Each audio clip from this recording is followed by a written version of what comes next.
There is a kind of discipline that doesn't collapse. Not when you're exhausted. Not when everything goes wrong. Not when your motivation is gone. Most discipline fails because it's built on willpower. And willpower is fragile. Today, you'll discover an ancient system designed for survival, not comfort. A system that created warriors who trained in silence, survived alone in mountains for months, and never relied on motivation, reminders, or inspiration. They were called shinobi, and their discipline came from something called Ninpō, the way of the invisible warrior. When you understand this system, you'll realize something unsettling. Backhand index pointing right, the discipline you've been trying to build your entire life was built on sand. Because the human brain wasn't designed for discipline. It was designed for survival. And the shinobi understood this centuries before neuroscience existed. But this path has a price. It does not accept those who want to try. It demands sacrifice. Not of comfort, not of time, but of the weak version of you, the one who negotiates, hesitates, and breaks promises to himself. The boy everyone called lazy. Feudal Japan. Iga Province. Year 1540. There was a 14-year-old boy named Teacher. The village didn't call him Teacher. They called him Teacher the Lazy. And they weren't wrong. Every morning he promised himself he would train. I'll start today. 3 push-ups. Tired. Food. 2 minutes of meditation. Mind wandered. Quit. 5 sword swings. Arms burned. Stopped. Monday morning. Today is the day. Monday afternoon. Tomorrow will be better. Tuesday. Forgot he ever promised anything. The pattern never changed. Teacher dreamed of becoming a shinobi ever since he saw silhouettes moving across rooftops at night. But dreams don't respect weakness. His father was a blacksmith. A hard man. Calloused hands. No patience for fantasies. Shinobi are ghosts, he said. Stories to scare children. You'll learn my trade.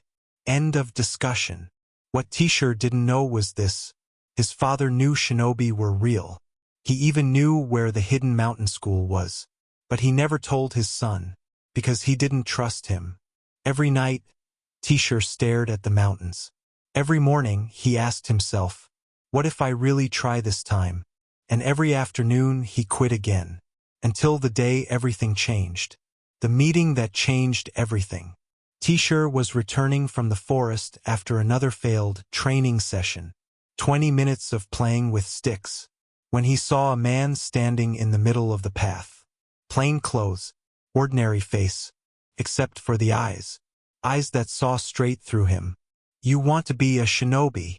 It wasn't a question. Teacher felt cold. I was just...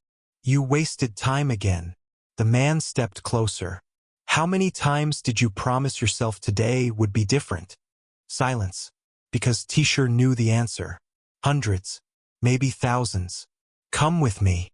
The man turned toward the mountains. If you can keep up, I'll show you the school. If not, go home and accept that you'll be a blacksmith forever. 3 hours of steep climbing. Teacher had never done anything for 3 hours straight in his life. But something snapped. Maybe it was the man's certainty. Maybe it was the finality of the moment. Or maybe he was just tired of being weak. I'll go. The first real lesson. The first 20 minutes were manageable. 40, his legs burned. At 1 hour, his mind began screaming. This is insane. You're not built for this. Go back tomorrow. But the man never slowed down.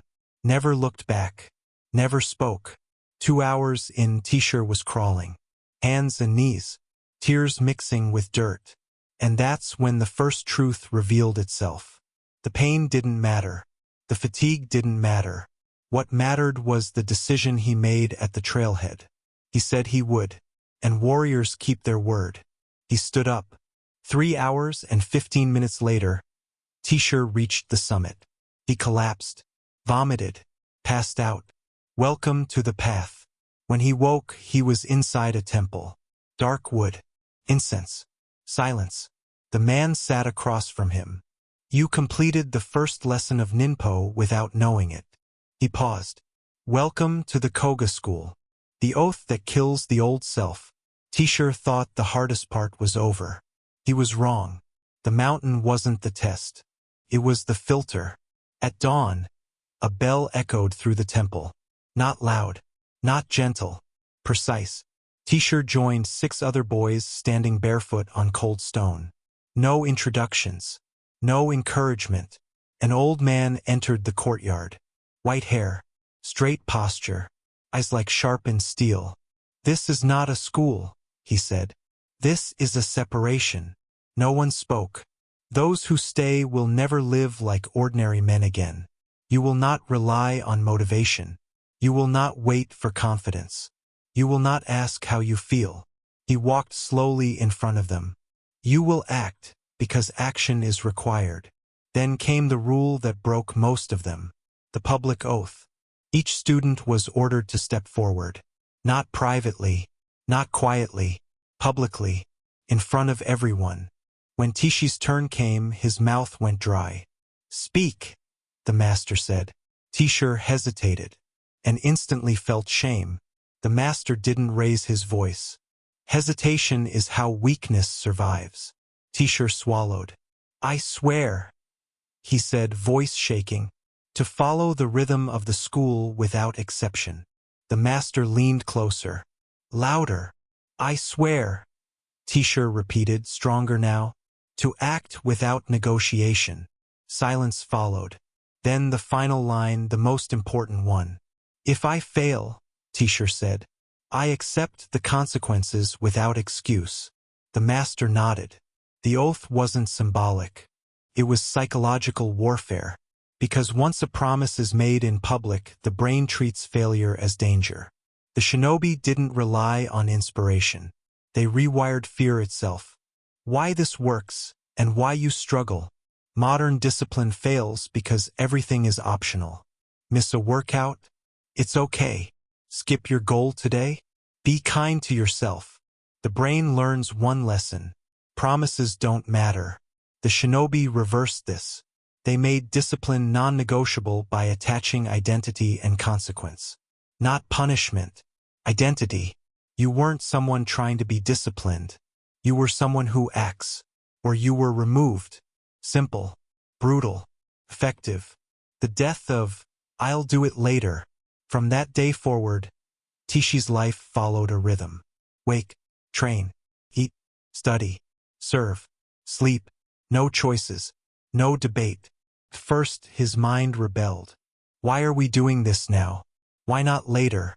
What's the point? And the instructors had one response. Do it. That was it. No explanation. Because explanations feed hesitation. And hesitation kills momentum. After 2 weeks, something strange happened. The voice inside his head, the one that negotiated, began to fade. Not because Tisha became stronger, but because the system removed the need to decide. The secret they never teach today. Most people think discipline is about pushing harder. It's not. It's about removing choice. The shinobi didn't ask, do I feel like training? They asked, what time is it? When action becomes automatic, resistance dies.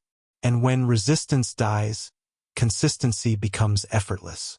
The first failure. On the 19th day, Tisha broke. During night watch, exhaustion took him. He sat down, closed his eyes. Just for a moment, a bell rang. Too close. The master stood behind him. You failed. No anger. No shouting. Tisha lowered his head. I accept the consequences, he said. The master nodded. Good. And then said something Tisha never forgot. Failure does not break discipline. Excuses do. The unchanging rhythm. Tisha expected punishment, pain, isolation, shame. Instead, the master said only this. Return to your post. No lecture. No drama. Because the shinobi understood something most people never learn. Backhand index pointing right. Consistency is protected by calm, not emotion. Anger breaks rhythm. Shame breaks rhythm. Fear breaks rhythm. So they removed all three. The law of unchanging rhythm. From that night forward, Teacher noticed something terrifying. Nothing changed. Not after success. Not after failure. The bell rang at the same time. Training began the same way. Expectations stayed identical. There were no easy days as a reward. No rest days because someone felt tired. Emotion had no authority. Time did. And slowly, resistance lost its power. Because the mind learns fast. Complaining doesn't change the schedule. Failure doesn't cancel the next task. Success doesn't earn comfort. Only action matters. Why most people burn out. People quit because they attach emotion to effort. Bad day? Skip. Good day? Relax.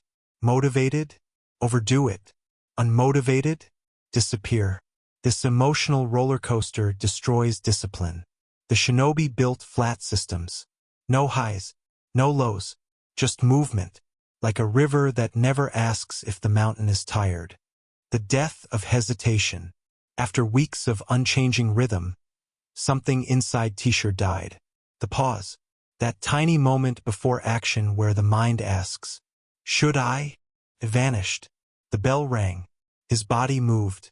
No thought. No debate. This state had a name. Mushin no mind. Not emptiness. Not calm. Absence of hesitation. The most dangerous mental state a human can enter. Discipline without suffering. Here's the paradox. From the outside, Tishi's life looked harder than ever. Long training, cold nights, endless repetition. But inside, suffering decreased. Because suffering is created by resistance. When resistance dies, effort becomes clean, pure, efficient. The test. One night the master spoke. Tomorrow, no bell. Confusion rippled through the students. No bell? That bell controlled everything. Those who rely on sound are weak, the master continued. Those who rely on rhythm are free. The next morning, silence. No bell. No signal. Teacher opened his eyes and stood. He trained. Not because he was told, but because it was time. When the master saw him already moving, he smiled. Barely. Why this terrifies modern life? Because if you remove reminders, alarms, motivation, most people collapse. The shinobi didn't. They internalized rhythm. They became the clock. And once discipline lives inside you, nothing can take it away. Perfect form, no gaps. By now, Teacher no longer asked why. The question had burned out of him. What replaced it was far more dangerous. Precision. Not speed. Not strength. Precision. Every movement now had edges, clean, intentional, exact. The master watched closely. Most people think mastery is about doing more. More hours. More intensity. More sacrifice. But the shinobi knew the truth. Backhand index pointing right mastery is removing waste. The tyranny of sloppy effort. The master stopped Teacher mid-movement. Again. Teacher repeated it. Again. No correction. No explanation. Just repetition. Because the problem wasn't visible. It was microscopic. A foot placed 1 inch too wide. A breath released half a second late. A grip tighter than necessary. Tiny leaks. And tiny leaks sink ships. Most people live like this, leaking energy everywhere. Bad posture. Scattered focus. Unfinished thoughts. Half decisions. They're tired not because life is hard, but because their form is broken. When you act with this intent, people feel it. Rooms shift. Conversations change. Resistance dissolves. You don't push. Reality adjusts. Why this matters for you?